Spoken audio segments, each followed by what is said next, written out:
Darren Beattie is the founder of Revolver News and a former speechwriter for President Trump. He has been relentless in trying to find out the truth of what happened on January 6th. So it is fitting that he recently wrote a foreword to the newly released report of the Select Committee to investigate the January 6th attacks.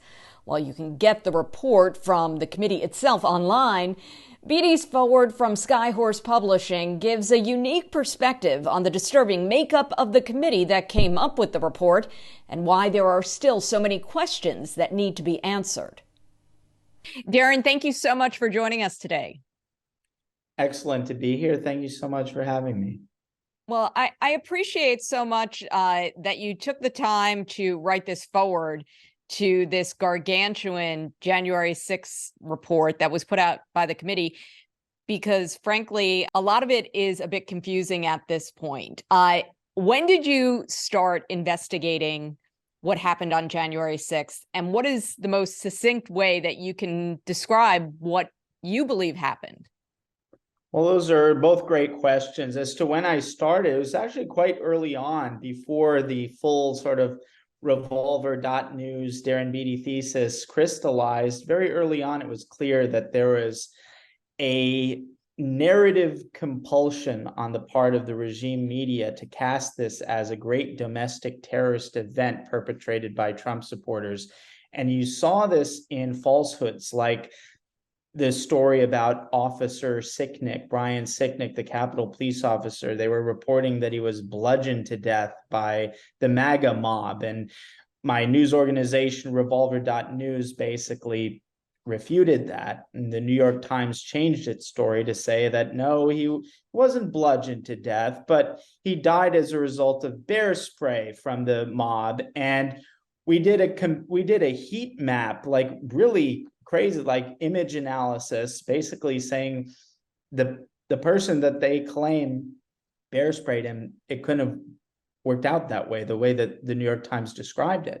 So the New York Times switched its position to the bear spray. We basically made an argument that it couldn't be. And then finally, the New York Times and the rest of the press equilibrated on the position that he died of natural causes, but of course the damage is already done. But that's just an illustration how very early on the regime was pushing extremely hard to fashion a narrative that would cast Trump supporters writ large as de facto domestic terrorists on the basis of what they say happened on that day. They said an insurrection occurred. Joe Biden said this was worse than 9/11 and comparable to the Civil War and so forth. And so in a nutshell, the thesis that's really gained national attention for me and for my news organization, Revolver.news, is that it wasn't an insurrection. It was a Fedsurrection, and which is, of course, not a technical term. It's just a term I coined. But what do I mean by Fedsurrection? I don't mean that everyone involved was a Fed. What I mean is, had it not been for the proactive participation of a handful of key individuals who are overwhelmingly likely to be involved with the federal government, this January 6th rally would not have turned into a riot. That a handful of people who are as of yet unindicted, many of whom government has expressed zero public interest in whatsoever, but these handful of individuals created the conditions for the rally to turn into a riot.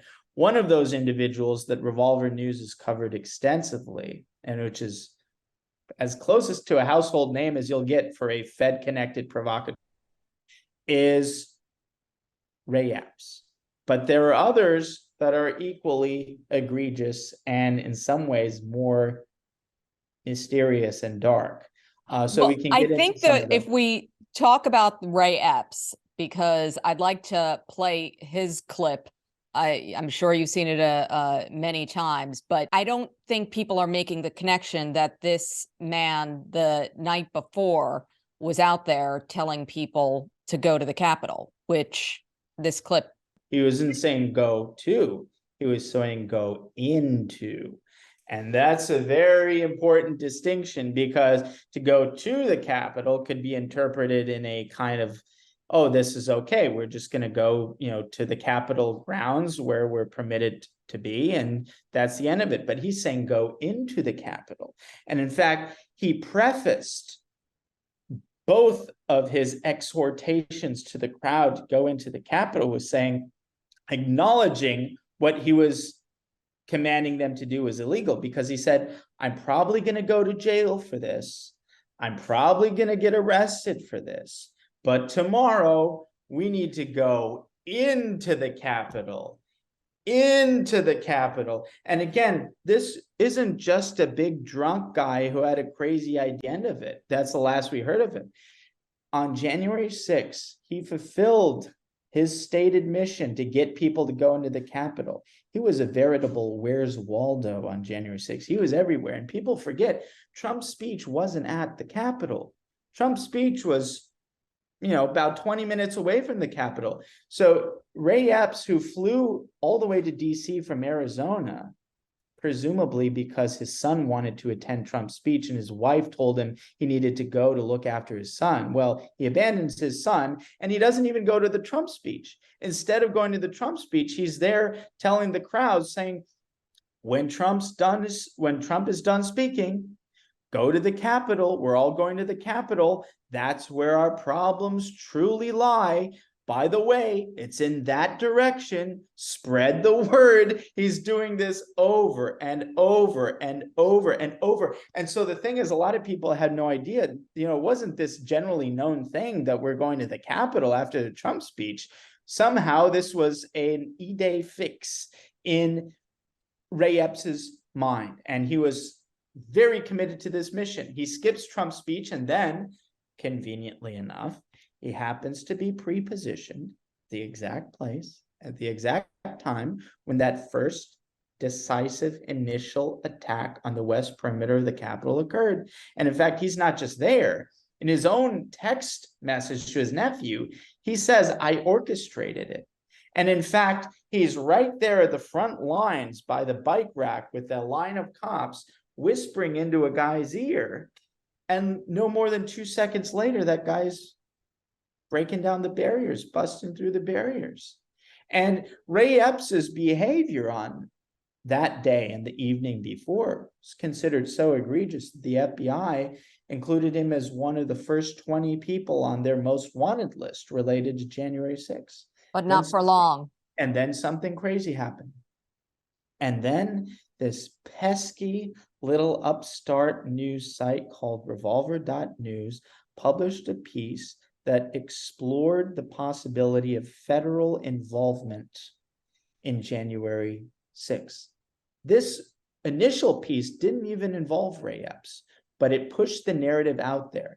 And literally the next day, and we've interpolated this using the Wayback Machine, literally the next day, gone, totally gone. FBI took Ray Epps off of that list.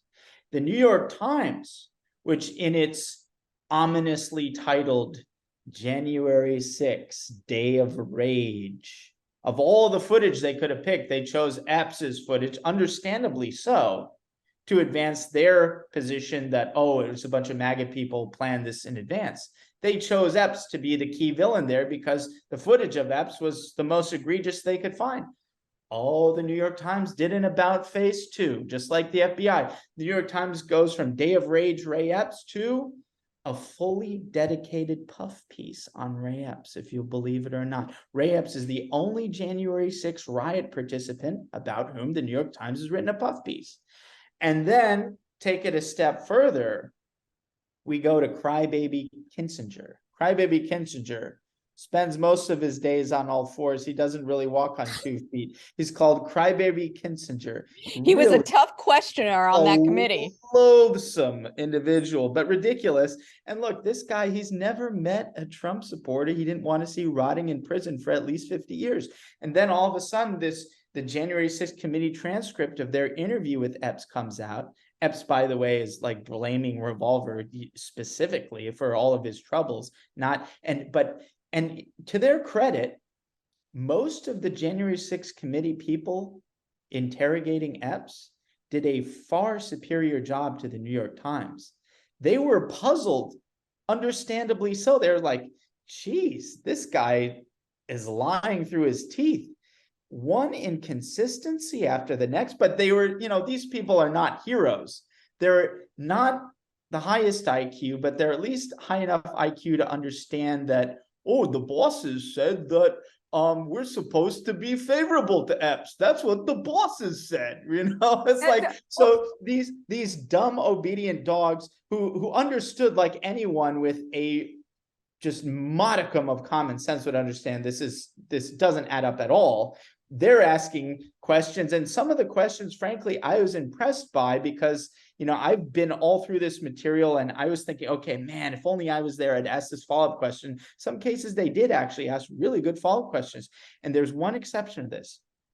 Adam Kinzinger, who is more aggressively defensive of Ray Epps than even Ray Epps' lawyer, who incidentally is a 9-year veteran of the Phoenix FBI field office.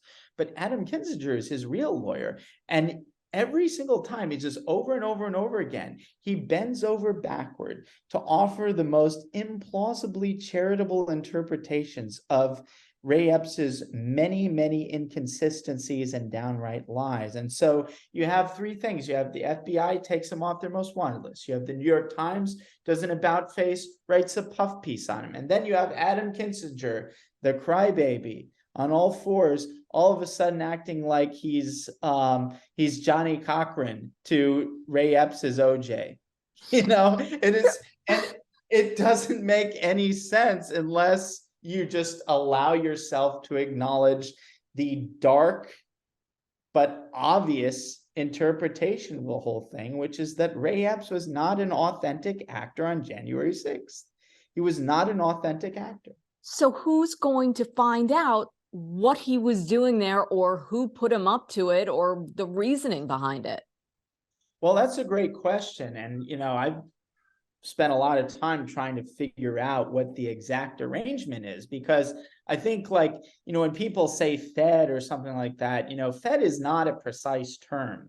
Fed simply means he's an inauthentic actor. He's acting on behalf of some third-party group, whether that's a network with 1 foot in and 1 foot out of the government. I mean, people don't fully get, it's like these national security bureaucracies are not monolithic. I'm in speculation mode here, but informed speculation. I don't think there's like a top-down hierarchical directive that sort of organizes. I think there are different factions within these national security bureaucracies, and there's a gray area zone that, frankly, a certain type of retired military figure like Ray Epps would be in, a gray zone where you do jobs now and then. Certain people with certain skills are tapped to do jobs now and then, and maybe there's some sort of informal relationship with the government or networks connected with the government. And I think it's very interesting on that point to kind of propel our informed speculation on the matter.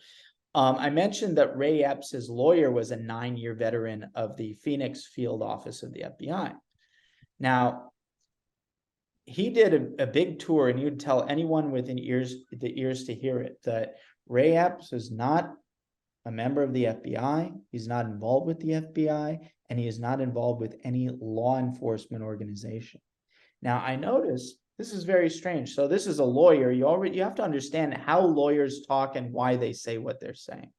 Because I noticed that he was clinging on to the phrase law enforcement for dear life. And it makes total sense, because military intelligence is not law enforcement. The Department of Homeland Security is not law enforcement. Any kind of cutout contractor organization that does business at a kind of arm's length with plausible deniability that's connected with those groups is not a law enforcement organization. So that could be why he's hanging on to this legalism of he's not involved with a law enforcement organization, especially because one time a clever interviewer asked him, well, can you tell us if Ray Epps was involved with any government agency whatsoever? And his answer to that was, not to my knowledge. So Well, you I can, think that that's really part of the forward of your thesis. What you're discussing is that there are these nebulous organizations within or outside the federal government that we, the people, don't know about. And that's why we're all kind of sitting around like something's not right here. Something's not adding up, but we don't understand what's happening. right. And it's a very interesting question to ultimately uncover like what specific type of arrangement or infrastructure would sustain somebody like a Ray Epps. What kind of stuff was he involved in? And that's a very interesting question. But I think for the purposes of January 6th, I think what's important about breaking down the January 6th narrative is the stakes involved. The false narrative of the insurrection is being used to propel this weaponization of the national security state against American citizens domestically for their political beliefs. And that's why I think, simply to establish beyond a reasonable doubt, which I think we've done, that Ray Epps is an inauthentic actor. And he, along with other critical people who are also inauthentic actors, created the conditions that allowed for this to happen. And by the way, the government people had informants all throughout these militia groups that have been imputed to, the worst aspects of the insurrection. It came out in the course of the trials that the number 2 guy at the Oath Keepers was an FBI informant. And so there are two different sort of dimensions to it. There's dimension of the proactive instigators like Ray Epps. And then there's the issue that through all of the informants that these agencies had, they knew it was happening in advance and they did nothing to stop it. I mean, it's simply like, it doesn't take a rocket scientist to ask, well, it would be one thing if on January 6th, there were normal levels of security.